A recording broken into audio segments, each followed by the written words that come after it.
அஸ்ஸலாமு அலைக்கும் வரஹ்மத்துல்லாஹி வபரகாத்துஹு. அன்பார்ந்த அனைத்து உறவுகளுக்கும் இனிய மதிய வணக்கம்.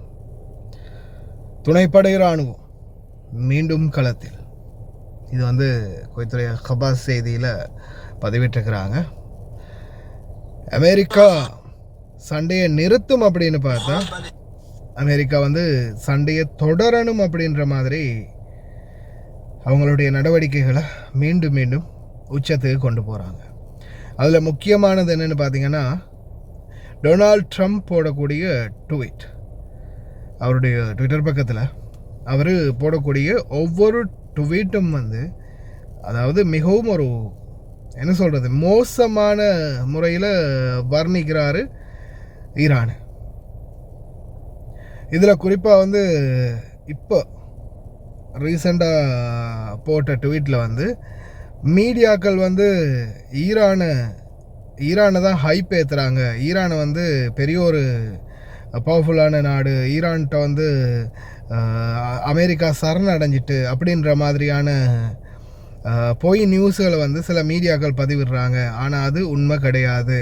உண்மை என்னென்னா, நாங்கள் ஈரானை ஒட்டுமொத்தமாக அவங்களுடைய எல்லா பலத்தையும் நாங்கள் இல்லாமல் ஆக்கிட்டோம் அப்படின்ற மாதிரி சில வார்த்தைகளை அட்டாச் பண்ணியிருக்கிறாரு.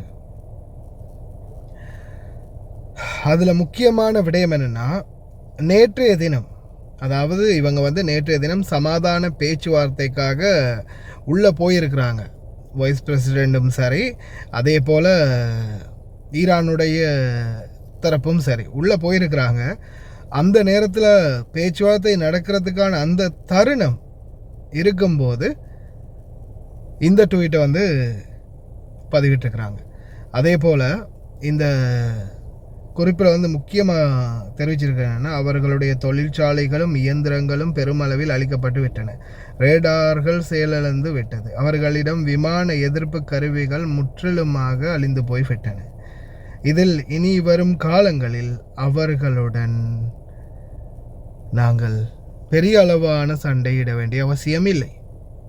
எங்களால் நார்மலாகவே இந்த பிரச்சனையிலிருந்து விடுவிக்க முடியும். ஸ்ட்ரைட் ஆஃப் ஹார்மஸை எங்களோட நேவி இப்போதைக்கு கிளியர் பண்ண ஆரம்பிச்சிட்டாங்க.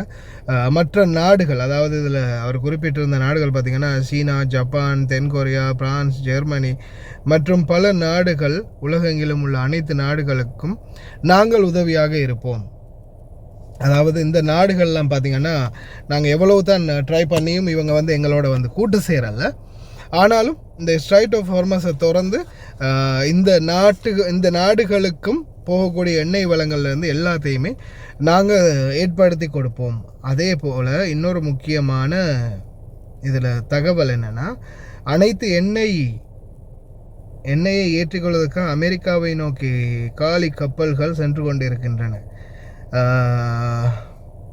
இனி வரும் நாட்களில் மிகவும் அதை என்ன சொல்கிறான்னா, எங்கள்கிட்ட இருக்கிறது ரொம்ப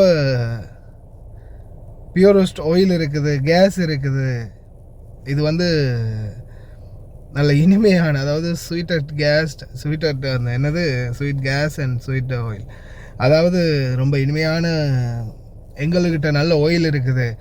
அனைத்து எம்டி டேங்குகளும் மற்ற நாடுகளில் இருந்து இப்போ எங்களை நோக்கி வர ஆரம்பிச்சிட்டாங்க.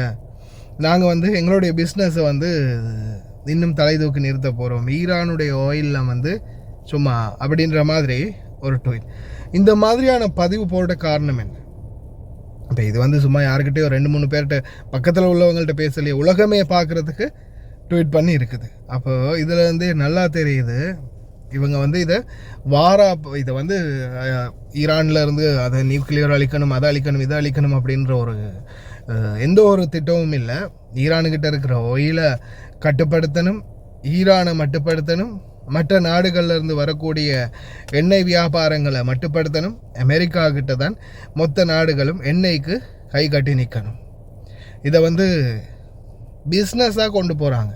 ஒரு பக்கம் அரசியல்வாதியாக இருந்தாலும் இன்னொரு பக்கம் பிஸ்னஸ் மேன் இல்லையா டொனால்ட் ட்ரம்ப். அதனால் தன்னுடைய வியாபார யுத்தியை இதில் பயன்படுத்தியிருக்கிறது திட்ட தெளிவாகவே தெரியுது. ஆனால் ஒன்று மட்டும் புரியுது, அரபு நாடுகள் இன்னமும் இவருடைய கதைக்கு தலை சாய்த்து போனால் கடைசியில் பாதிக்கப்பட போகிறது அப்பாவியான கோடிக்கணக்கான அரபு நாடுகளில் இருக்கக்கூடிய வெளிநாட்டு தொழிலாளர்களும் அவங்களுடைய நாட்டு மக்களும் இந்த அரபு நாடும் தான். ஏன்னா ஒரு பகடக்காய் தான், ஒரு கேம். அதை நான் அன்றைக்கே சொன்ன மாதிரி இந்த கேரம் போர்டில் இருக்கிற டிஸ்க் மாதிரி இந்த அரபு நாடுகளை வச்சு இவங்க யூஸ் பண்ணிகிட்டு இருக்கிறாங்க.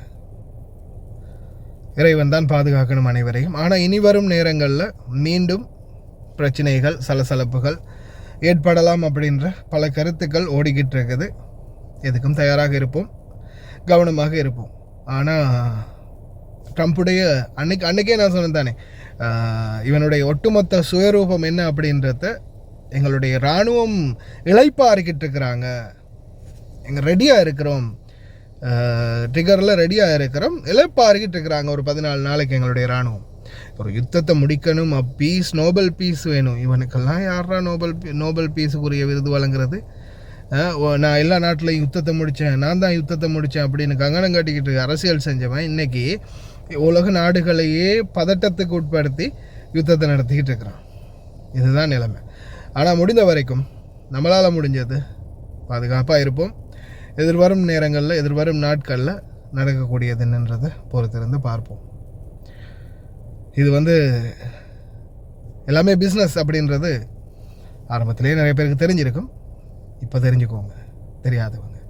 இது ஒரு வியாபார யுத்தி தான். அவங்களுடைய நாட்டில் இருக்கிற எண்ணெயையும் வளங்களையும் விற்கிறதுக்கான நல்ல ஒரு முயற்சி. பொறுத்திருந்து பார்ப்போம். பிரார்த்தனை பண்ணுவோம் உலக அமைதிக்காக.